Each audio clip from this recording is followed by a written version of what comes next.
Bismillahirrahmanirrahim. Assalamualaikum warahmatullahi wabarakatuh. Teman-teman mahasiswa, ketemu lagi. Video kali ini kita akan membahas tentang latihan penyusunan RPP PJOK. RPP itu sendiri secara definisi merupakan rencana kegiatan pembelajaran tatap muka untuk satu pertemuan atau lebih, baik yang dilaksanakan di kelas secara teoritis atau secara praktik di lapangan. Dalam menyusun RPP ada prinsip-prinsip yang harus kita perhatikan, diantaranya sebagai berikut, yakni memperhatikan perbedaan individu setiap peserta didik. Karena entry level, lalu latar belakang psikososial peserta didik yang datang dari beberapa kalangan, lingkungan yang berbeda, harus memperhatikan perbedaan individu. Selain itu, keragaman siswa juga di kelas itu sangat beragam, mulai dari yang badannya kecil, badannya besar. Selanjutnya, RPP juga harus berpusat pada peserta didik. Hal ini mengacu pada kurikulum 2013 yang mendorong siswa untuk berpikir kritis, diantaranya mengintegrasikan kegiatan 5M dalam pembelajaran. Lalu berbasis konteks, pembelajaran yang dilakukan di sekolah itu harus dapat diaplikasikan ke kegiatan sehari-hari. Misal ketika pembelajaran lari sprint, tidak semata-mata si anak bisa lari dari satu titik ke titik lainnya dalam waktu sekian detik, tetapi ketika suatu saat dia harus menghindari mara bahaya, dia dapat berlari sekencang-kencangnya dengan selamat. Lalu berorientasi kekinian, pembelajaran itu harus mengikuti perkembangan, minimal menggunakan prinsip PAIKEM, pembelajaran aktif, inovatif, kreatif, efektif, dan menyenangkan. Lalu mengembangkan kemandirian belajar, menggunakan metode-metode dan model-model dalam kurikulum 2013 yang disusun sedemikian rupa sehingga dapat mengembangkan kemandirian belajar bagi siswa, serta memanfaatkan teknologi informasi dan komunikasi yang tentunya dapat menunjang pembelajaran. Sekarang kita masuk ke bagian komponen. Di RPP itu terdiri dari beberapa komponen, di antaranya yang pertama adalah identitas sekolah, yaitu nama satuan pendidikan. Apakah SD, SMP, SMA, MTS, MI, MA, SMK, dan sebagainya. Juga nama sekolah secara lengkap ya. Lalu identitas mata pelajaran atau tema dan subtema. Karena kita akan membahas tentang RPP PJOK, maka isikan saja pendidikan jasmani, olahraga, dan kesehatan. Kelas, semester, jangan lupa dimasukkan. Kita coba akan mensimulasikan kelas 7 beberapa pertemuan di semester 1. Lalu materi pokok dimasukkan, serta alokasi waktu ini ditentukan dari silabus yang sebelumnya sudah kita rumuskan.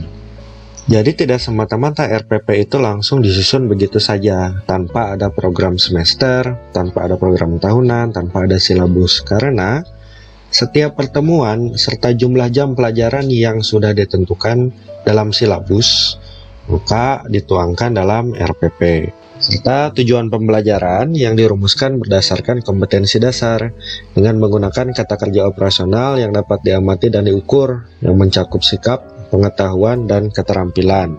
Selanjutnya ada kompetensi dasar dan indikator pencapaian kompetensi yang dirumuskan satu kalimat tersebut mengacu pada ABCD.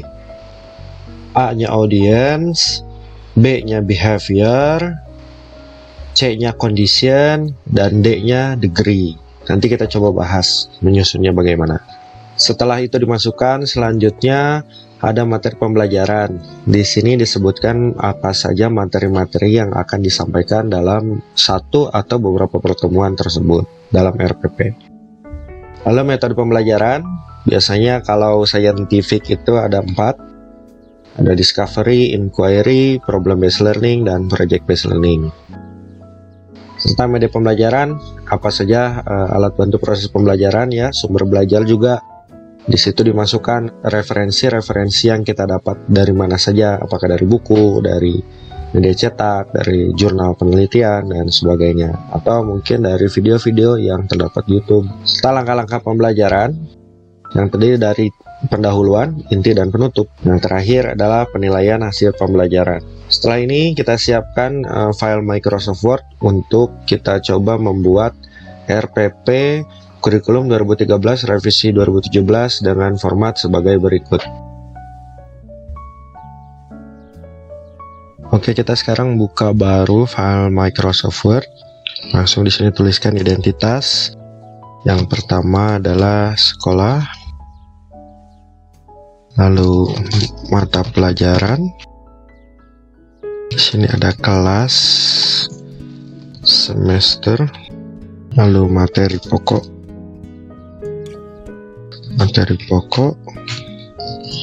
alokasi, waktu. Sebelum kita melanjutkan, untuk mengisi yang lainnya kita siapkan dahulu kata kerja operasional tabelnya dengan silabus yang sebelumnya kita udah buat. Oke, sekarang kita lihat dulu. Ini adalah file silabus yang sudah kita buat. Di sini perhatikan ada kompetensi inti, ada kompetensi dasar. Lalu ada di sini materi pokok kompetensi pengetahuan, ada materi pokok kompetensi keterampilan. Di kompetensi inti lihat di sini penomorannya ada 3 ya, lalu ada 4. Jadi nomornya 1 ini, kalau misalnya nomor 3, nomor 4 itu berarti kompetensi inti. Lalu diturunkan di sini menjadi 3.1. Nah, ada titik satunya, berarti ini adalah kompetensi inti mengenai pengetahuan untuk materi umum yang pertama, materi pokok yang pertama. Isinya itu materi bola besar. Selanjutnya di sini, kalau di sini hanya 4, ya, hanya 4, di sini 4.1. Artinya adalah ini merupakan kompetensi dasar untuk keterampilan di materi 1. Nah, dari sini diturunkan lagi. Kita lihat di sini ada 3.1.1, 3.1.2, 3.1.3. Nanti inilah yang akan kita turunkan menjadi indikator. Ini juga menjadi indikator pencapaian kompetensi yang ada di dalam RPP. Apa fungsinya? Tabel kata kerja operasional yang harus kita siapkan adalah merumuskan ini, kalimat-kalimat ini. Oke, setelah kita lihat di sini, kita simulasikan adalah nomor 3.1, 4.1, yaitu pembelajaran bola besar. Lalu kita aplikasikan menjadi sebuah RPP, mengacu ke silabus untuk kompetensi ke-1 ini. Oke, sekarang kita sandingkan. Ini adalah silabus yang sebelumnya sudah kita buat. Di sini silabus, lalu kita isikan ke sini untuk pembelajarannya kelas 7 semester ganjil. Di sini adalah aktivitas permainan bola besar melalui permainan bola basket, karena di 3.1 itu adalah tentang permainan bola besar, yang di sini kita akan gunakan permainan bola besar itu adalah bola basket. Dialokasikan bahwasanya permainan bola basket itu 5 pertemuan. Maka di sini tulis 5 minggu dikali 3 jam pelajaran, dan setiap jam pelajaran adalah 40 menit. Setelah semua selesai diinput untuk identitas, lalu pertama-tama kita masukkan di sini adalah yang pertama adalah kompetensi inti, dan yang kedua adalah kompetensi dasar. Juga ada indikator pencapaian kompetensi.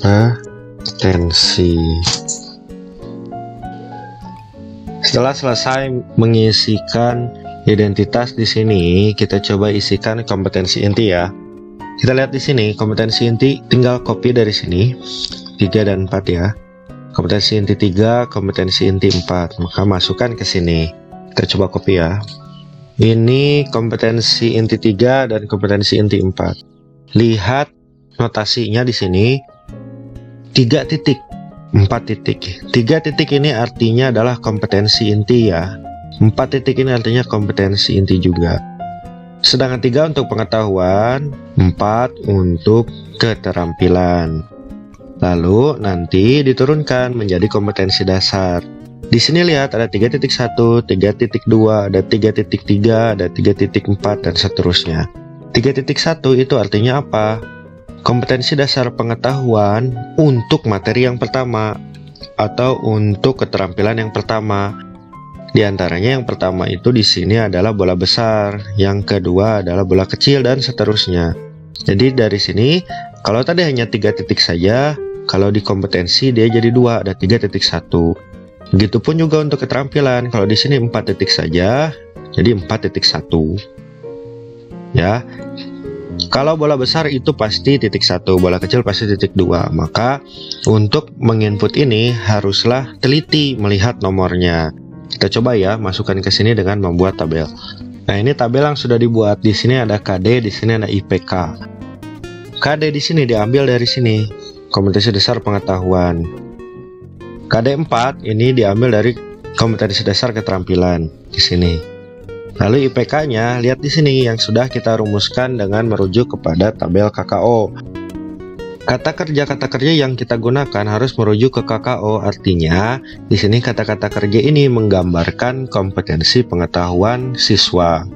Ada mengidentifikasikan, ada menjelaskan, gitu ya. Lalu selanjutnya di kompetensi keterampilan kita juga merujuk pada KKO. Di situ kita pilih mana kata yang menggambarkan keterampilan.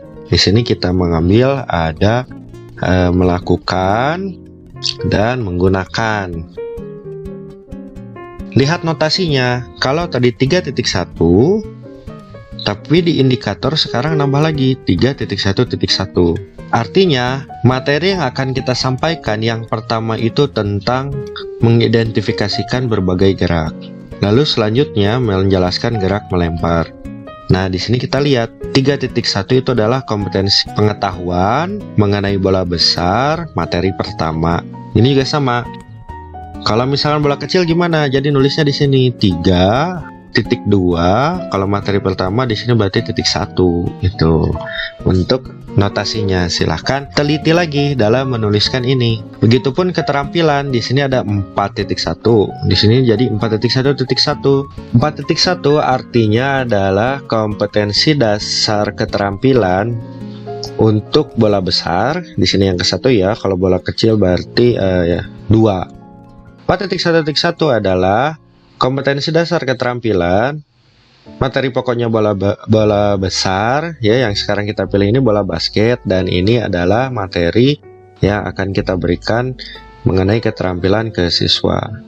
Jadi total dalam 5 pertemuan ini ada 5 materi yang akan kita sampaikan. Setelah ini selesai, kita turunkan menjadi tujuan pembelajaran. Tujuan pembelajaran itu merumuskannya dengan merujuk pada ABCD. Kita rumuskan seperti ini. Dari kelima kompetensi yang ada di IPK, tinggal di copy ke tujuan pembelajaran. Tapi jangan lupa, setelah di copy, itu masukkan kalimat seperti ini. Setelah mengikuti proses pembelajaran, maka siswa diharapkan mampu. Kita lihat kaidah ABCD-nya. A-nya di sini ada audiensnya adalah siswa. Lalu ada behavior, B-nya di sini mengidentifikasikan, menjelaskan, melakukan, menggunakan ya. Lalu apa? C. C-nya di sini ada menggiring bola basket nih. Jadi C-nya di sini menggunakan bola basket. D-nya dengan tepat, dengan benar. Lalu di sini menyesuaikan kondisi permainan. Silahkan rumuskan kalimat-kalimat di tujuan pembelajaran merujuk pada tabel kata kerja operasional, juga harus memenuhi ABCD di sini. Selanjutnya kita masukkan materi pembelajaran, yakni materi-materi yang berkaitan dengan pembelajaran bola basket. Di sini untuk pembelajaran bola basket kita mulai dari asal usul, lalu aturan-aturan permainan, mengenai gerak-gerak dasar, semuanya dimasukkan ke materi pembelajaran. Berikut yang saya sudah rumuskan. Nah, ini materi-materi yang sudah saya rumuskan dimulai dari pengertian dan asal usul ya, lalu ukuran lapangan. Lalu di sini ada aktivitas pembelajaran gerak spesifik. Ya, di sini lalu ada gerak dasar, di sini ya lempar tangkap. Lalu ada pembelajaran dribbling di sini, sampai ke aktivitas permainan dengan menggunakan peraturan sederhana yang dimodifikasi. Jadi 5 pertemuan pembelajaran itu materinya juga dimasukkan ke sini semua. Dan semua materi ini disampaikan dalam 5 kali pertemuan. Setelah ini selesai, selanjutnya kita memasukkan bagian metode pembelajaran. Di metode pembelajaran ini, saya rumuskan sebagai berikut. Di antaranya ada metode cakupan, demonstrasi, ini metode latihan bagian dan keseluruhan, lalu ada resiprokal ya. Lalu model yang dipakai adalah project based learning, problem based learning, lalu pendekatannya scientific. Ini semua dimasukkan, silakan dipilih yang sekiranya sesuai untuk permainan bola basket. Mungkin untuk bola kecil akan sedikit mirip. Untuk pembelajaran lain seperti senam lantai, seperti bela diri, seperti aktivitas ritmik, apalagi renang, tentunya metode pembelajaran yang digunakan pun berbeda. Setelah ini selesai, selanjutnya kita rumuskan media pembelajaran. Nah, di sini juga media pembelajaran yang dibutuhkan dalam mengajar itu dimasukkan, baik media maupun alat dan bahan. Berikut adalah media pembelajaran yang saya gunakan dalam mengajar bola basket, diantaranya gambar-gambar ya, sini video, lalu nanti ada pemodelan siswa atau guru yang mendemonstrasikan pada saat pembelajaran. Lalu ada alat dan bahan, di sini masukkan apa saja yang dibutuhkan dalam pembelajaran. Dan terakhir adalah di sini ada sumber belajar. Nah, sumber belajar juga dimasukkan, apakah buku-buku yang digunakan oleh guru, apakah artikel dari internet, atau mungkin ada jurnal-jurnal penelitian, juga sumber belajar lainnya. Oke, untuk video kali ini kita cukupkan dulu sampai di sini, sampai sumber belajar. Selanjutnya kita bersiap-siap untuk masuk ke bagian langkah-langkah pembelajaran. Selamat mencoba ya. Terima kasih atas perhatiannya. Wassalamualaikum warahmatullahi wabarakatuh.